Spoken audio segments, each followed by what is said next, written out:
Hey everybody, thanks for tuning in. I am here right now with Jeremy and Heather. Jeremy is the associate pastor and also serves as the youth pastor here at Oakland, and Heather is his lovely wife.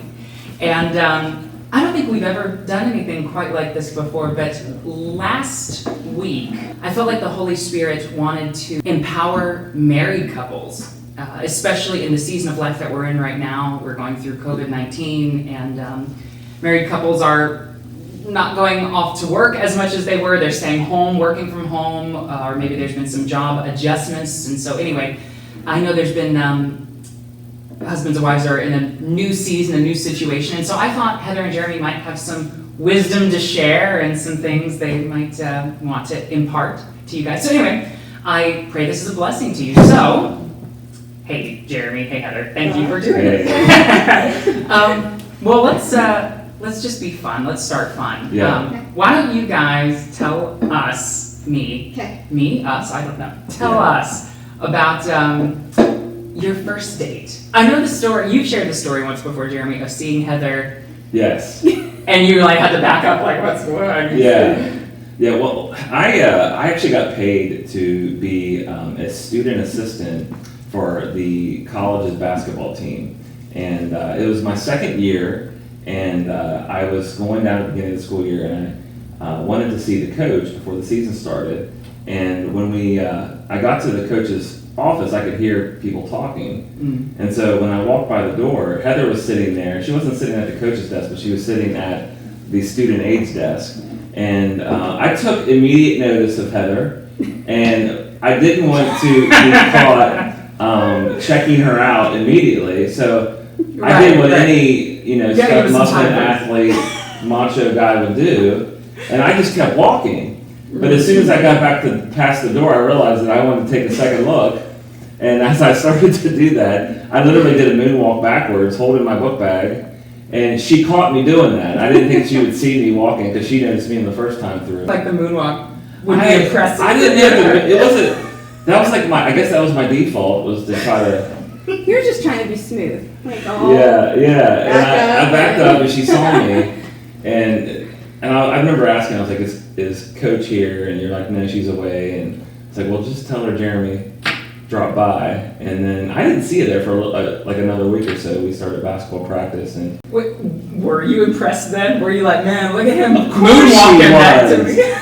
if we're being honest, oh no! I really didn't even think anything of it. I mean, seriously, Yeah. I didn't even gosh. think anything. That's awesome. So But I obviously made an impression. he did, So and he continued to make an impression every time. Yeah. Oh my gosh. And the Yeah. rest is history. So we started basketball practice, and I was a point guard in high school, and I actually coached another team as well. So I would bring my kids over, my 8th grade team over to practice against Heather's college kids, and then in practice, if we were going against one another as a scrimmage, I would always guard the point guard, and so I would guard Heather, and I would tug on her jersey and talk trash to her. And people don't know this about Heather, but she is super competitive. And if you get like in her face and say certain things, she will bite back. And I didn't mind that very often. So I would like take her to the basket and score on her. And we still have a fight about who's the better basketball player. So Who is the best? Oh, I have let her win once, and that was because I was looking for favor in other areas. Yeah. oh no! Oh no! So, oh my gosh! and that's the truth, right? We're in the church now, right? You did not let me win. I beat you fair Oh, and no. square. Seriously. And now we're like both older, so we don't even play anymore. Wait. So how did you ask her out? Like, what did that look like? What was the very first? I remember like checking with one of her roommates to see if she was interested. Oh, classic. Because I couldn't crash and burn. I just remember I was in a season of life where I was looking to kind of unplug from some things and really just enjoy college experience. But there was something about Heather that drew me to her, and so I remember. I don't know how I asked you out, but I remember our first date was Chi-Chi's on Valentine's Day. Yep. And that would have been it was a Mexican restaurant in LaVale, Maryland at the time. Yep. And you know what's there now is Chick-fil-A. Yep. And So that's right. It's It was holy. divine. It's consecrated. It's holy ground. That's right. And I remember What year was that? I can actually tell you the year. It was 98, Was it 98? 99. You got 99. It was 99. 99. Yeah. So we've been together 21 years. Wow. So we took, I took her out, and she didn't want to go to the movies. So I think we just hung out, We and did. we had dinner, and you had a taco bowl, remember? I do. And I had some enchiladas, I remember. It was good. It was. Wow. That's So you good. said 21 We've been together 21 years. and 3 children, like We've been you're- married for 19 Yeah. years, right? 19 years. 18 Wow. years. 18. 18 years. 18 years. 18 years. But it feels like 2 days. that's a sweet answer. You said something, Jeremy, that I thought was really interesting. You said you needed to unplug, which is funny because I think with the pandemic that we're in right now, like Mhm. people, whether they're asking for it or not, husbands and wives are Yeah. unplugging. Many people have adjusted work schedules. They're working from home, or maybe they've gotten laid off, or for whatever reason they're home a lot, and so life looks different. I've spoken with some married couples, and I know that you guys have too. And if there are differences, if there's some conflict or something, right now, or prior to this, I should say, it was somewhat manageable because they could go to work, kind of breathe some fresh air, and then come back, get some new perspective. But now, husbands and wives they're waking up together, they're doing everything throughout the day together, going to sleep together, like there's not really an escape. And so when you said unplug, I just thought that was really interesting. This is super open-ended. Yeah. What would you guys say to husband and wife who maybe they had conflict before, but now it's magnified because work schedules look different and schedules look different? I mean, what would you say? I think that obviously when you're working, you have escape zones. You can go to work, you can have a release. Whereas you're together 24/7, you're not always able to slip away. There's not really a release. For us, I think we have come to the point where we have segregated special times for each of us. My getaway time for me to kind of unwind and to have a little bit of time, not only to myself, but it's my time with the Lord as well, is when I work out every day. It's 30 minutes, but it's such a pressure valve that gives you that just a release. So it's not only a release for me, but it's also a hearing time that I've set aside also to hear from the Lord as to what the day is bringing, or if I have concerns on my mind, or anything that we were discussing the day before, or anything that we're trying to make a decision on. It gives that clarity in that moment, as to how we're going to handle certain things. Getting right to the nitty-gritty, the practical of it. So is that a very rigid, it's the same time every day? Or maybe Jeremy or one of the kids has a question, do they know, nope, this is her me time? What does that look like? It is not usually a certain time. Well, I should say during the week it is. I actually am still working, so when I get home from work, that's my 35 minutes of my time. As soon as I walk in the door, that's my time for decompress, unwind. If the kids try to talk to me, I'm like, nope, working out. Go talk to your dad. He's in the living room. Don't ask me about it. He's available to do it. So for me, during the week, it's when I walk in the door. On the weekends, I actually get up early and spend my time with the Lord, first thing in the morning before anybody is even up and active. And then I work out and I have my time. And so when everybody gets up, then I've had my release, I've had my time with the Lord, and we're ready to start the day. So that's good. We knew right away that we needed to have a system to the structure for us to be successful. My schedule's a little bit different than Heather's. As a pastor, I'm kind of on call, 24/7, but also have the ability to work from home. And I think in the first couple of weeks, we thought that the pandemic would come and go pretty quickly. Yeah. And after the second week, and they started to extend the stay-at-home order, we actually had a family meeting and sat down and made some concrete structure to our day. And so we told our kids they can sleep in until 9:30, but at that point, that's when the school started to pick up, and they started to do their homework, and we told them they couldn't touch electronics or be online gaming or even do their workouts or whatever until school was done first. And then at that point, usually Heather would come home and we would make sure at lunch we're connecting, that we're touching base, and after lunch they would disperse, For Heather, what I think I realized really quickly that needed to change in me was her job not only continued, but it accelerated because she works at a bank, and a lot of these loans that were coming through for the stimulus package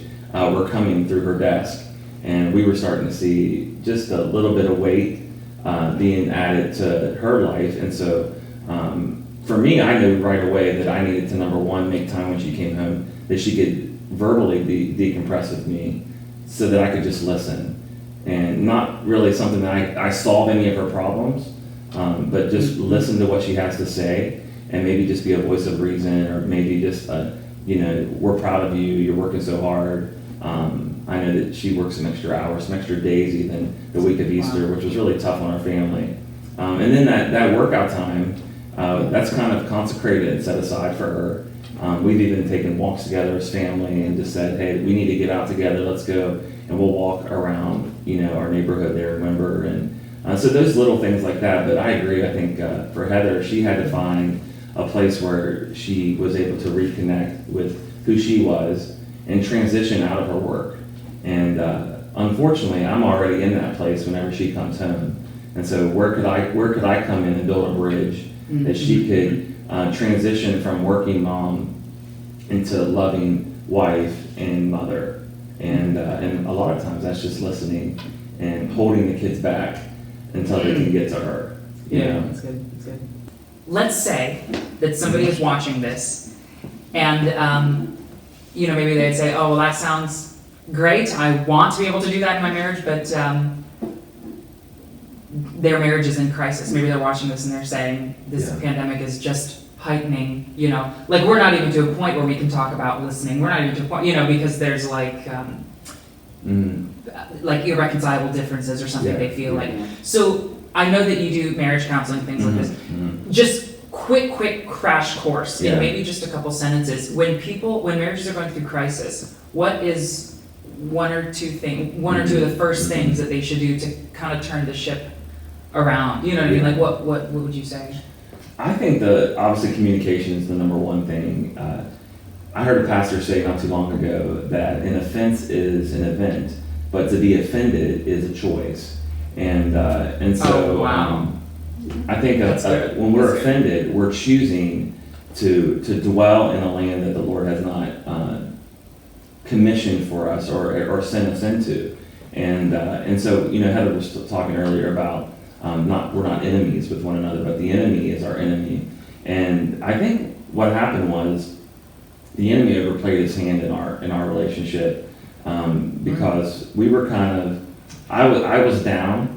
And that was probably the roughest season of our marriage, probably the hardest year that we've ever had, when I was down, because Heather was operating outside of her bend, outside of her temperament, her gifts, but she was growing. That's how she was developing her faith and developing her voice. And meanwhile, I was like Jesus in the temple, ready to flip a table, because I just saw my kids were in chaos. My wife was tired, and I had no strength. And so when I came out, I just made some really hardcore decisions to develop some sort of strategy and how are we going to communicate. And I'll tell you what, the pendulum kind of swung. I remember you looked at me being like, you used to always come to me with the issues, and now I come to you, right? And so I had to almost relearn what the new, renewed normal was for me, being the head of the household as a father and husband. But the big thing was learning how to communicate effectively. And so listening first, and then waiting to respond. I'm not responding out of my flesh. I'm guided by my emotions, but they don't rule me. Sure. They don't reign in my life. And then also communicating my needs. And I see this all the time in marriages. We just settle. We settle for second best, or even third best, or fourth best. Wow. And so, what are my needs? Emotionally, physically, sexually, and that was probably one of the biggest breakthroughs in our marriage. We're going to talk about the sex word here. It's a little weird, but I had a revelation. We were in a small group with about 4 or 5 other couples, and wives were kind of in the presence of, if you remember, in the presence of their husbands, kind of downplaying the need, and also communicating frustration with their husbands. And I remember like the guys were just trying to like get out of the room, you know, and save face. And I like restarted the whole meeting, and I was like, no, I think that, you know, we need to communicate our needs to one another. And I see men that are trapped in pornography, you know, women that are having emotional affairs with guys at work because they want someone to listen. And so if we are failing to communicate to our own flesh, our own covenant, what our needs are on every level, then we'll never have those needs satisfied, right? And so I just remember like sitting down with Heather and being like, all right, here's how dudes are. Like dudes think this way, A, B, C, D. And she was like, I never knew that. Like I just thought that, and I was like, no, but if you and I communicate in these ways, I think that we're going to eliminate some landmines down the road. And that like completely pivoted our entire marriage. She started to realize how I was wired, and then I started to realize how she was wired, because I will never outbless Heather. I mean, she does so many things unconsciously that if I had a checklist like throughout the day, I would never match what she does without even thinking. Wow. And I realized it's not about doing things for her. She wants my hand when it's inconvenient to me. She wants my ear when it's inconvenient to me, you know? So in scripture where it says, you know, your body is not your own, they're not talking about, you know, just that physical relationship, that physical intimacy. It's talking about those moments where I just want to like veg and maybe watch a video or be on my phone or whatever, and Heather's like, hey, come over on the couch with me, and she puts her feet up, you know? And you know what? That's a huge deposit in our marriage. And so those are things that we learned right away, just communicating, like what is her love language? And hers is like gifts of service and quality time, you know? And mine is words of affirmation and physical touch in Jesus' name. In Jesus' name. You know? And so we just accept that about one another. Yeah. And it's easy whenever we communicate those things. You know, it's funny with communication. This is not quite in a marriage level, but I think the principle is there. You know, whenever there's conflict, you know, someone will come to me and say, oh, this other person, you know, in the worship team or whatever, you know, they're having a conflict. And I said, well, have you talked? Did you tell them that, you know, you had an expectation that they weren't meeting or something? And they think, no, I haven't. Which seems like such an obvious thing. Like if you know that you have a need that's not being met, to expect the other person to be a mind reader is not only is it not realistic, but it's not fair. You know what I mean? Like, and like what you said earlier, like you're hurting yourself because now you're going with this need that's unmet. Well, why isn't it met? You haven't communicated it. You know, you have not brought it to the person's attention. So one new thing that she does now it's cute, and I realized it took me a while, was she'll ask me to help her with something.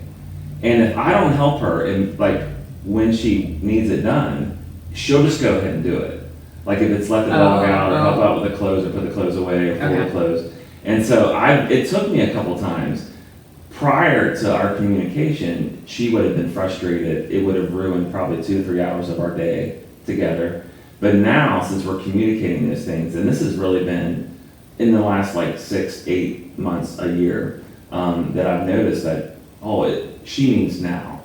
And so I can pause this and I can put this up. If I can, 2 seconds, let if I can get to this, if I can get to this now, but I've realized she won't wait on me to do it. Where I'm like, all right, I'll get to it whenever I'm ready. And I'm like, it really serves her if I can actually come in to like her setting and like intercede or you know, build that bridge. Am I right? It's funny because as I was journaling on Sunday,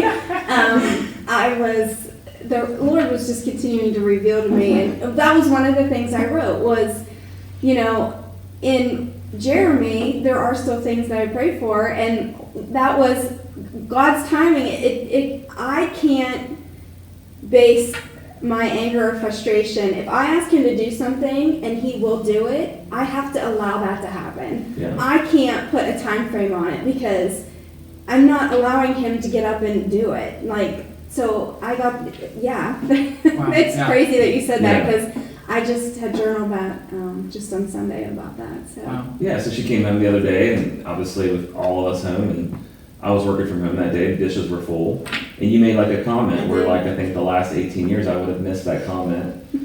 And, I might have said, I am not doing this. Yeah, you I said, was not even and they were helping. big, and I was like, all right, you know. And so whenever, but we've also had the boys, and we've talked about that with the boys. We've been really intentional about how to honor, our, women and also parents and those in authority, Yeah. and so they've been stepping up and having those breakthroughs as well. Yeah. But I definitely want to speak to the wives too, though, because the number one thing that you need to do if you are having problems is pray. Mhm. If you think you can change your spouse into a mold that you want him to look like, so that it best suits you, it won't happen. You could be frustrated forever until you start praying for the Lord to start revealing and changing his heart. Mhm. Mhm.